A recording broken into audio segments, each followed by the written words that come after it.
वकील साहब बैठिए। दादी भी बैठी। मैं आज के शुभ दिन पर अपनी वसीयत में शुभी का नाम कानूनी तौर पर जोड़ना चाहती हूँ और डोरी मान की पत्नी है तो उसका नाम भी जोड़ा जाएगा और ये शुभ काम आज ही होगा। आर्यन राजनंदिनी चलती हुई आई और आकर यहाँ पे खड़ी जहाँ मैं हूँ दादी के पास बोल रही है। आपने बहुत अच्छा फैसला लिया है दादी जी, और अब जब आपने वकील साहब को बुला ही लिया है तो एक और काम भी पूरा कर ही लेते हैं। वकील साहब, एक सवाल है आपसे। जो इंसान सिर्फ कुछ महीनों के लिए इस घर का हिस्सा हो, क्या उसे वसीयत में जगह मिलनी चाहिए? राजनंदिनी, आज मेरे मान और डोरी पे कोई कीचड़ मत उछालना। पहले कई बार मैंने तुझे माफ किया है पर इस बार नहीं करूंगी। वीरेंद्र जी बैठे हैं, बोले माँ आप राजनंदिनी को उसकी बात तो कहने दीजिए। राजनंदिनी, तुम कहो जो तुम्हें कहना है।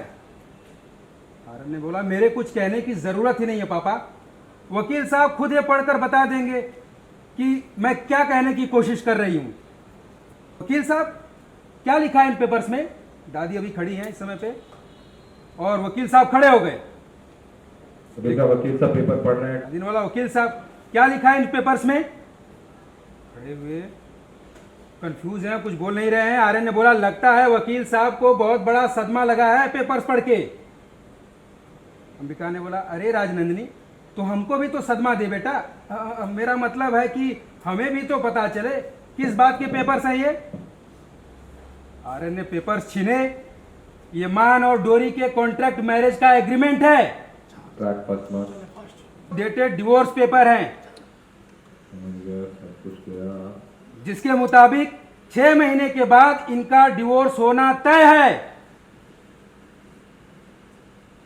हाँ दादी, ये शादी नहीं, एक सौदा है, एक ढोंग है, झूठ है, फरेब है जो इन्होंने किया है हमारे साथ। हाँ, धोखा दिया है ये आपके बेटे और बहू ने आपको। Please point.